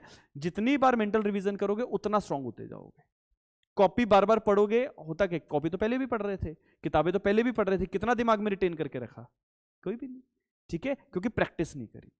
तो मेंटल रिटेंशन क्या है कि आज आपने, जैसे हमने सुबह टॉपिक पढ़ा थेफ्ट, एक्सटॉर्शन, रॉबरी वाला, सो आप लोगों की जिम्मेदारी है कि यार मैं सोने से पहले कम से कम एक बार दिमाग में दोहरा लूं कि अच्छा थेफ्ट के इंग्रेडिएंट क्या है, वो सर ने इतनी सारी इलस्ट्रेशंस करवाई थी, उनमें क्या क्या चेंजेस आ रहे थे, राइट। वो थेफ्ट और एक्सटॉर्शन में क्या डिफरेंस हमने करवाया, 5 पॉइंट्स लिखे थे, क्या थे वो दिमाग में दोहराओ। The moment you are recalling all those things you are going to understand कि अच्छा ये मेरे को याद हो गया यार, लेकिन वो हमेशा नहीं रहेगा, तो अगले दिन दोबारा से करो, फिर देखो कॉपी में कुछ छूटा तो नहीं आपसे। फिर रॉबरी और एक्सटॉर्शन में डिफरेंस क्या है, ये सारी चीजें देखो। तो जो आपने रोज पढ़ा उसको मेंटली रिवाइज करते जाओ, that is a basic thing. जितना ज्यादा मेंटल रिवाइज करोगे उतनी ज्यादा कॉपी दिमाग में रिटेन होती जाएगी और ऑडियो विजुअल मेमोरी जनरेट हो जाएगी। जो हमने क्लास में बोला, जो मैंने लिखवाया, वो आप पढ़ते पढ़ते आपको याद आना शुरू हो जाएगा कि ये करवाया था सर, ठीक है। इसके बाद ये जब आपने 1-2 बार रिवाइज कर लिया ना, इसके बाद इसके शॉर्ट नोट्स बनाने शुरू कर दो, ठीक है। जो 40 से 50 पन्नों के बीच में आपकी पूरी कॉपी समराइज हो जाए। उसमें आपने सब कुछ नहीं लिखना होता, सिर्फ मेन पॉइंट्स, केसेस के नाम, 2-3 लाइनों में कीवर्ड्स एटसेट्रा, वो शॉर्ट नोट्स आपके जो हैं वो आपने बना देने हैं। ये शॉर्ट नोट्स कहां से बनेंगे, कॉपी से ही बनेंगे, कॉपी से। कि अच्छा थेफ्ट एक्सटॉर्शन में डिफरेंस है 5, हमने तो पूरा टेबल बनाया कि अच्छा क्या क्या डिफरेंस, आप 5 पॉइंट्स लिख दो कि उसमें प्रॉपर्टी का पॉइंट डिफरेंस में आता है, मूवेबल इमूवेबल का, डिलीवरी ऑफ मूविंग में आता है, तो जो भी डिफरेंस बनते हैं तो वो आपने शॉर्ट नोट्स में डाल दी। इसके बाद लास्ट मोमेंट में बनते हैं स्केलेटन नोट्स। स्केलेटन नोट्स मतलब बिल्कुल ही बुलेट पॉइंट्स, जिसमें आपने कुछ नहीं लिखा, सिर्फ अपनी रेफरेंस के लिए सेक्शन के अंदर क्या चीज है, जर्नल आइडियाज जो हैं वो रख दिए। तो ये 3 बार आपको करना पड़ता है। मेन नोट्स, उसी में से बनेंगे शॉर्ट नोट, उसी में से बनेंगे फिर स्केलेटन नोट्स, जो बहुत क्रिस्प होते हैं। मतलब 20-30 पन्नों में सारा सब्जेक्ट आपने कर लिया।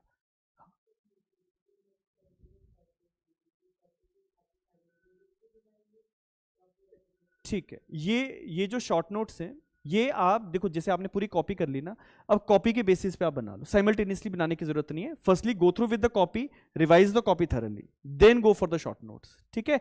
अब आपने जब शॉर्ट नोट्स बनाए, इसका मतलब ये है कि जैसे आपका एग्जाम है, लेट सपोज आपका कोई प्रीलिम्स का पेपर है, आप उस शॉर्ट नोट्स के गो थ्रू करके अपने कॉन्सेप्ट्स को रिवाइज कर लोगे। आप पूरी कॉपी कैसे उठा पाओगे, वो 500 पेजों की कॉपी कैसे होगी, नहीं हो पाएगी। ठीक है, तो ये धीरे धीरे होगा, लेकिन साइमल्टेनियसली नहीं हो पाएगा। ठीक है, पहले ये वाला जब हो गया, क्योंकि आपको रोटेशन में चीजें करनी है। आज अगर हम जैसे लेट सपोज हम कॉन्ट्रैक्ट कर रहे हैं, तो कॉन्ट्रैक्ट के बाद probably we will be starting TP और सीपीसी। ठीक है, तो जब हमने कॉन्ट्रैक्ट पूरा कर लिया, हम टीपीए या सीपीसी पढ़ रहे हैं, तो टीपीए या सीपीसी के साथ आपका कॉन्ट्रैक्ट रिवाइज हो रहा है। तो जब वो रिवीजन आप कर रहे हो तो क्लास की कॉपी से कर रहे हो। अब आपको कमांड बन गई कॉन्ट्रैक्ट पे, नाउ यू कैन से कि अच्छा मैं इसके ना शॉर्ट नोट्स बना के रख लेती हूं कि जब मुझे 2-3 दिनों का टाइम मिलेगा मैं रिवाइज कर लूंगी, तो वो वहां पे काम आ जाएगा।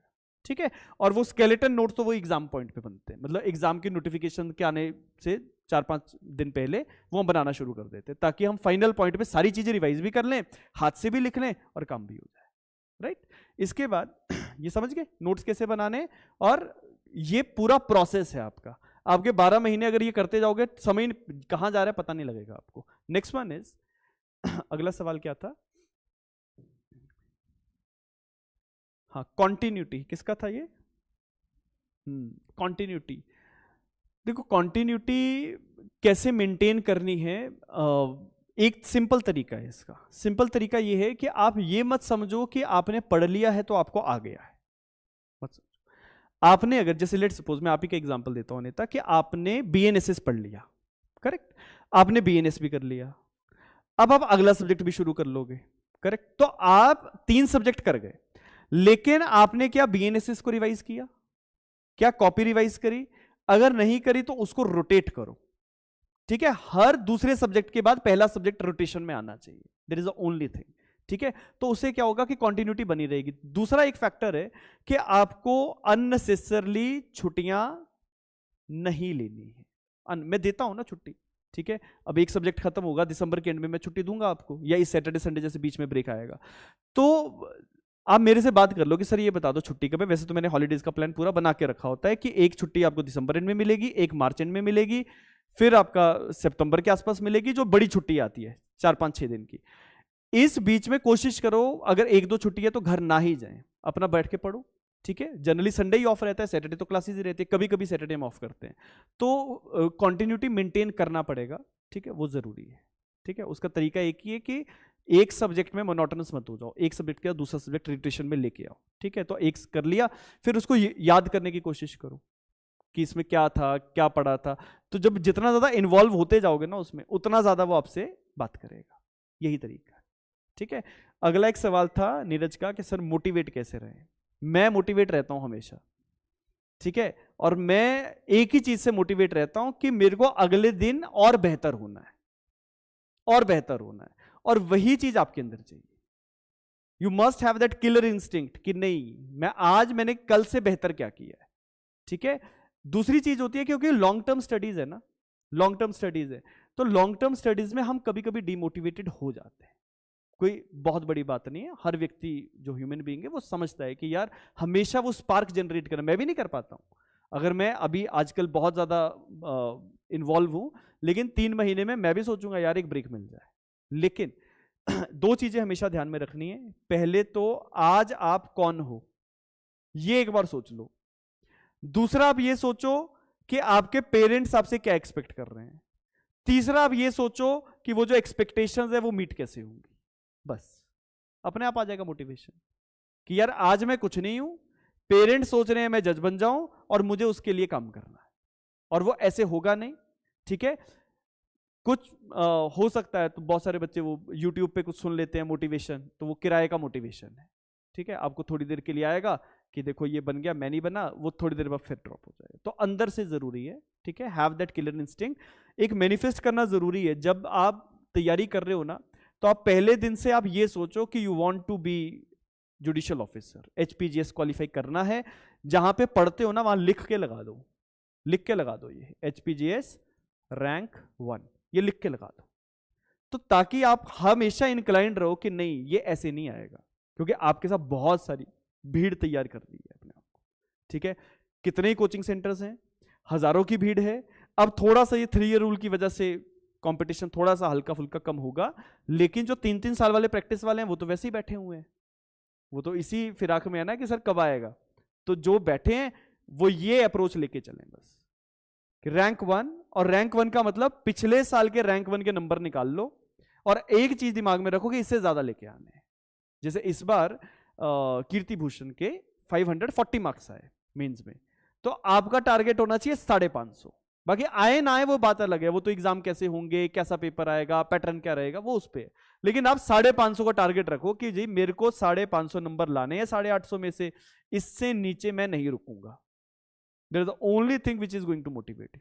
बच्चे जिनका सिलेक्शन हो वो 480 वाले भी हैं, 470 वाले भी हैं, वो अलग बात है।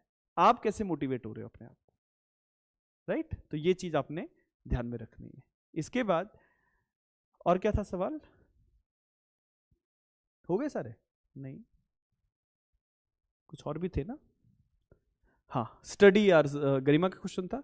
ठीक है, स्टडी आवर्स बच्चे ऐसा है कि सबसे पहले तो ये देखो कि आपके दिन में कितना समय ऐसा है जो आप वेस्ट कर देते हैं। ठीक है, बताओ जरा। शर्म आ गई? आप लोगों के फोन में ना एक ऑप्शन होता है स्क्रीन टाइम आपका कितना है।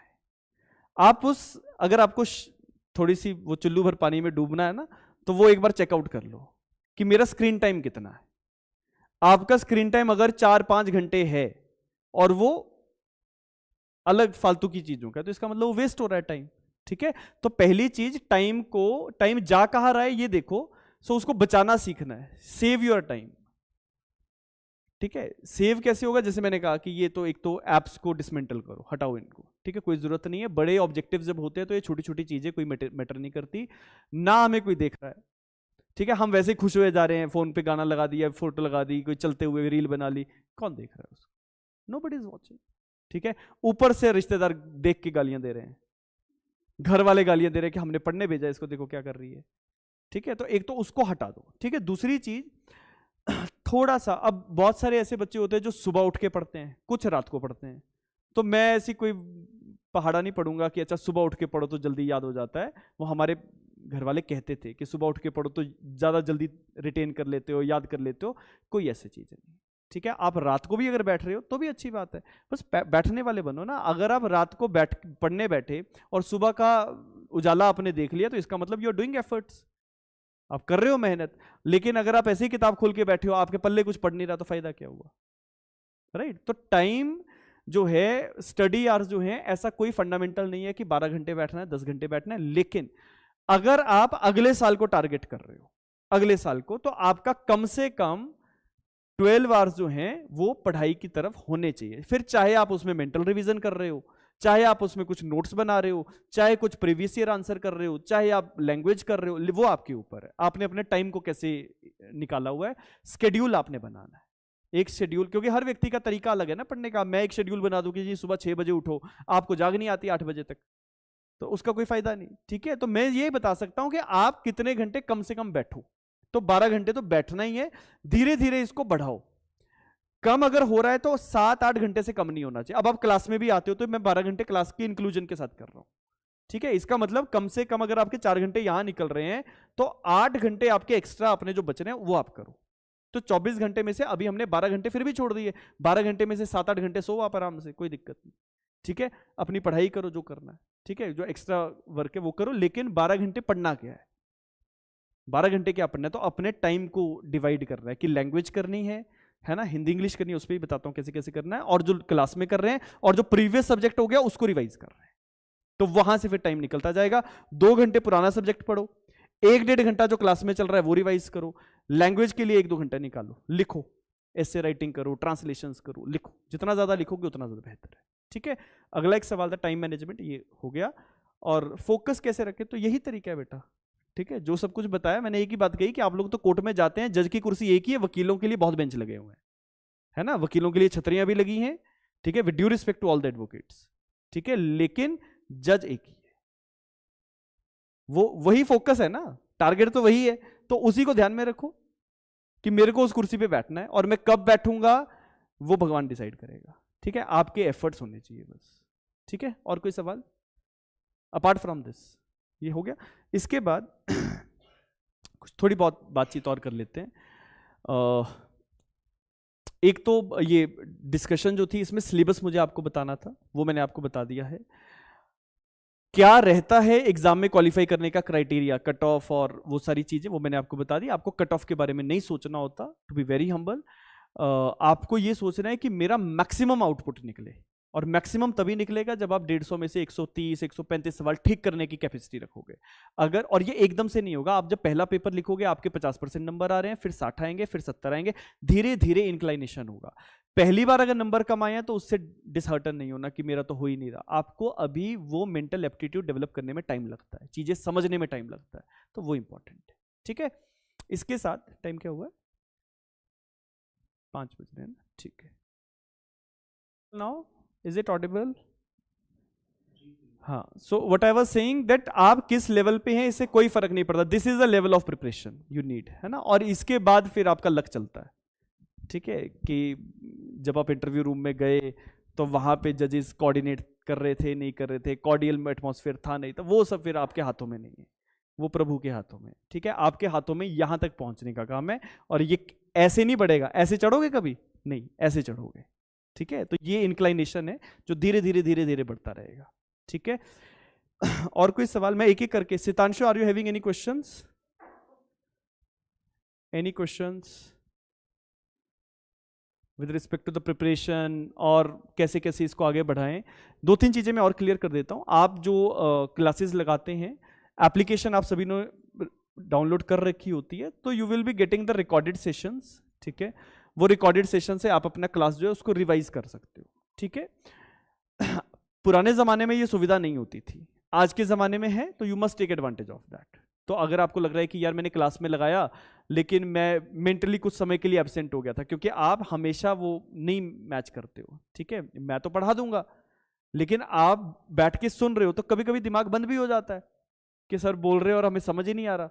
ठीक है, तो अगर बीच में कभी ऐसा हो जाए तो you are having the recorded session, you can go through with that. लेकिन मैं हमेशा ये कहूंगा कि अगर आपको समझ आना बंद हो जाए तो आप वहां से इशारा कर दो, मैं चुप हो जाऊंगा। ठीक है, मेरे को कोई ऐसा पढ़ाने का शौक नहीं है कि मैं बोलता जा रहा हूं और आपको समझ ही नहीं आ रहा, राइट? तो ये सबसे पहली चीज कि आप अगर रिवाइज कर रहे हो तो रिकॉर्डेड सेशन से आप हेल्प लेके you can again revisit all the things. अभी टाइम भी है तो कोई ज्यादा दिक्कत नहीं है। इसके बाद एक लैंग्वेज के ऊपर कुछ बातचीत मैं करना चाहूंगा कि लैंग्वेज को लेके तैयारी कैसे करनी है, फिर इसके बाद किताबों पे आते हैं। ठीक है, तो as far as language is concern, तो हमारा मेंस में हिंदी और इंग्लिश, हिंदी का पेपर हमारा 100 नंबर का रहता है और इंग्लिश का पेपर हमारा 150 मार्क्स का रहता है। मार्क्स लगभग हिंदी में थोड़ा सा टाइट मार्किंग होती है, तो 50-55 के आसपास ही रखते हैं। लेकिन आप लोगों ने एसेज जो हैं उनको जरूर पढ़ना शुरू कर देना है। तो इसके लिए मैं एक किताब आपको रिकमेंड कर देता हूं, निबंधमाला आती है 221 एसे, या निबंधमाला इसको कहते हैं। ठीक है, अरिहंत की ये किताब आप लोग ले लेना, मार्केट में मिल जाएगी। ठीक है, या अमेजोन पे मंगवा लो, 221 एसे या निबंधमाला आप लिख लेना, निबंधमाला अरिहंत की, ये आप ले लो। एसे एग्जाम में क्या आएगा वो एक अलग विषय है, लेकिन एसे में आप तब अच्छा एसे लिखते हो जब आपका कंटेंट फॉर्मेशन अच्छा है।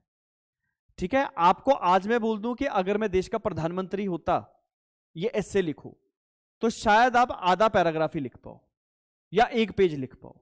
लेकिन एग्जाम में जब आपको एसे लिखना है तो कम से कम आपको 600 से 800 शब्दों में उसको लिखना है, कम से कम 7-8 पेज भरने हैं।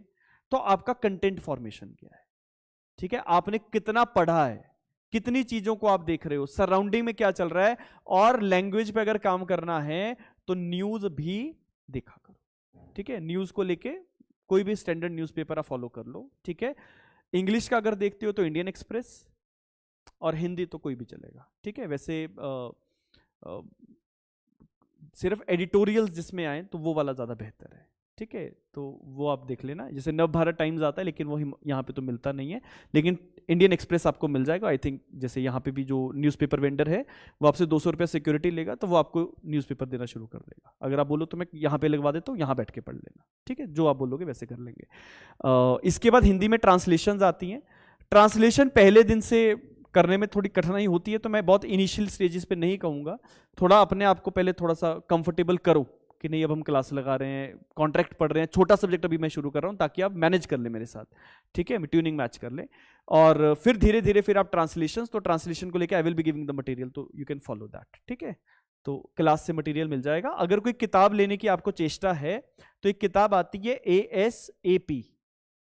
ASAP पब्लिकेशन का, ये किताब आप ट्रांसलेशन के लिए ले लो, अदरवाइज हम लोग मटेरियल दे देते हैं। ठीक है, ग्रामर के लिए, हिंदी ग्रामर के लिए राघव प्रकाश की किताब आती है, वो ले लेना।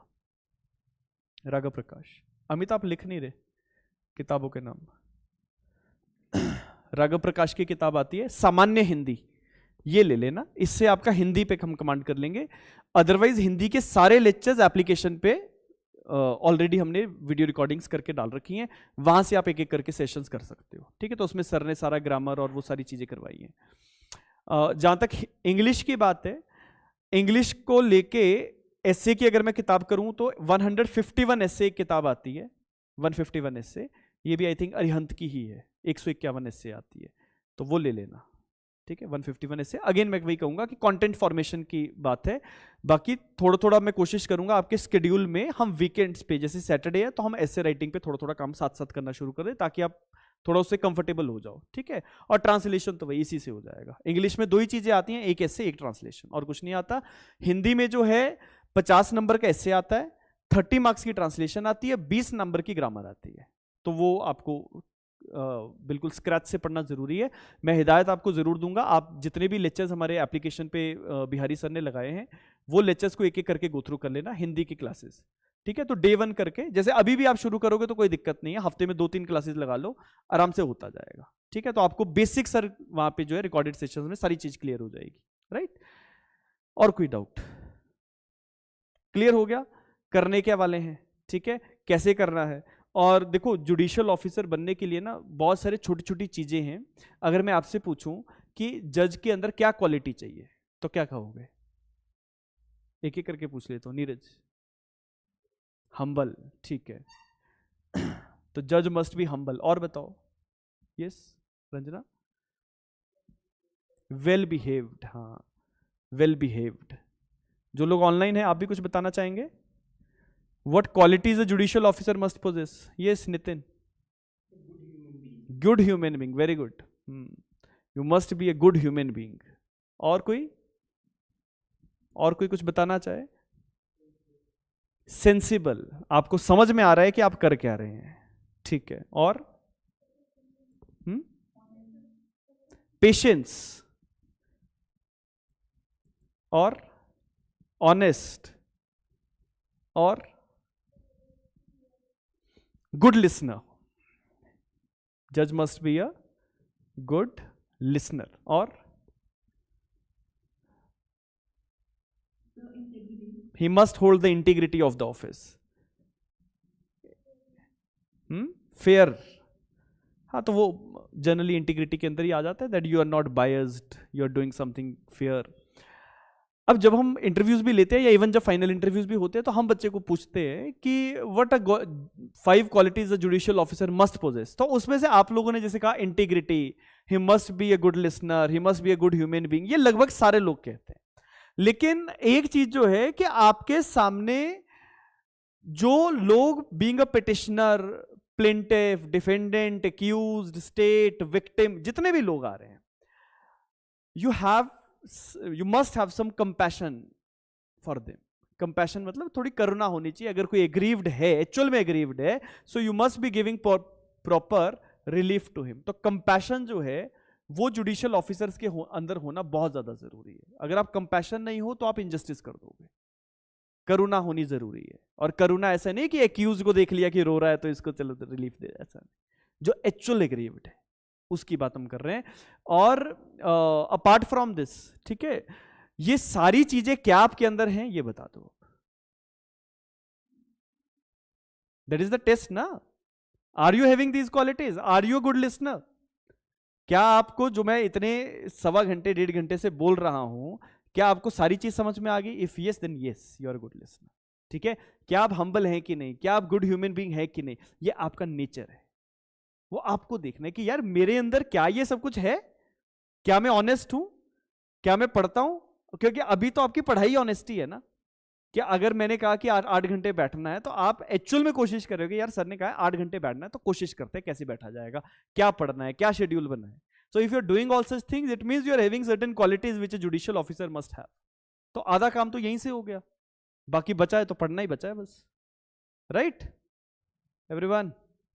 ठीक है, so welcome to A+ law academy. जितने लोग आज पहली बार आए हैं, और आगे की जर्नी मिलके तय करेंगे, ठीक है? अकेले मैं छोड़ता नहीं हूं। मेरे साथ जो बच्चे 5-5 साल पहले भी पढ़े हैं ना, वो भी आज फोन, सर हमें वो कोर्ट में जजमेंट देना है, सर कोई जजमेंट बता दो, ठीक है? So I am not treating you people as only student and after course you are going away, no. अब ये सुप्रिया बच्ची 2023 से पढ़ रही है ना, मैंने मना किया इसको कभी बैठने को नहीं, ठीक है? बहुत सारे बच्चे जो ऑनलाइन बैठते हैं, they are taking up the sessions, क्योंकि जब तक आपके अंदर जील है पढ़ने की, हम साथ में, ठीक है? जिस दिन आपने कहा कि सर हमें नहीं पढ़ना, फिर बात अलग है, right? So that is the thing.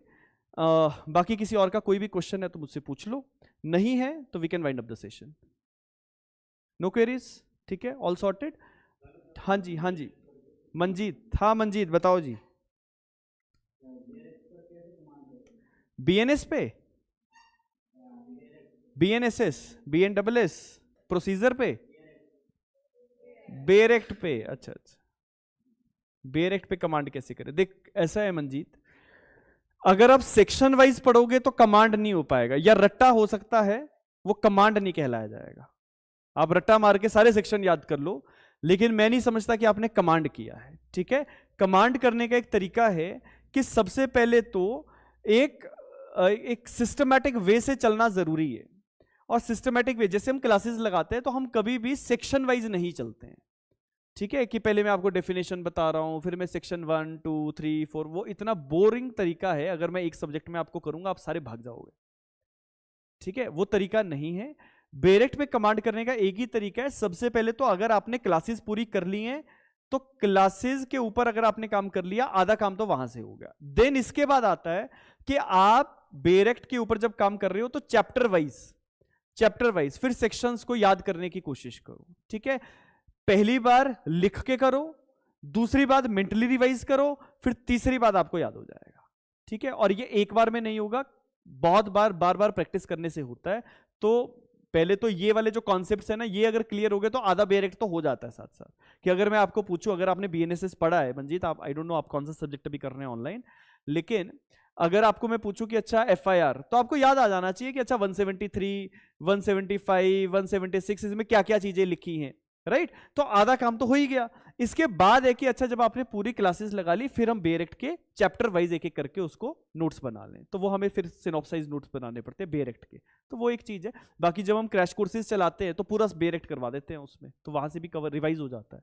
और कोई सवाल Manjeet? Any other question? Nitin, any query? नहीं है? अनामिका, कोमल, ऑल क्लियर? चलो ठीक है। हाँ हाँ, पूछो पूछो कोमल। सर कितने बजे क्लास स्टार्ट होगी कल हमारी? क्लास आपकी 3:30 शुरू हो जाएगी। अभी थोड़े दिन क्योंकि BNS के कुछ सेशंस पेंडिंग हैं, तो BNS की क्लास रहती है 1 बजे से लेके अप्रॉक्सीमेटली 2:45 तक, और आप लोगों की कॉन्ट्रैक्ट की क्लास 3:30 बजे अभी शुरू होगी। लेकिन जैसे ही BNS वाइंड अप हो जाएगा तो हम 3 बजे फिर कॉन्ट्रैक्ट शुरू कर देंगे, 3 से लेके 5:15 5:30 तक, ठीक है? ठीक है, और कोई सवाल? कुछ बच्चों का एक और भी आता है कि सर हम 2-2 सब्जेक्ट कर लें, 3-3 सब्जेक्ट कर लें। अपने आप को परेशान मत करो, टू बी वेरी ऑनेस्ट मत करो, ठीक है? आप बहुत लंबे समय तक सस्टेन नहीं कर पाओगे कि आप एक तरफ CRPC उठा लिया, दूसरी तरफ CPC, हम 2-2 सब्जेक्ट कर रहे हैं, आपका ना CPC होगा ना CRPC होगा। तो एक सब्जेक्ट एक समय पे लो, लेकिन ऐसा पढ़ो कि कोई दूसरा रात को 2 बजे भी उठा के पूछ लेना कि यार फलाने सेक्शन में क्या है, तो आपको पता होना चाहिए। तो इसीलिए मैं कोशिश करता हूं कि एक समय पे एक सब्जेक्ट या कोई छोटा सब्जेक्ट हम साथ में चला लें, लेकिन अदरवाइज एक बड़ा सब्जेक्ट साथ में रखते हैं सिर्फ, right? I think it is clear. चलिए, सो दैट्स ऑल, ठीक है? बाकी जो है कल 3:30 बजे आप लोगों से मुलाकात होगी, और जो BNS में आएंगे आपसे 1 बजे होगी, ठीक है? चलिए।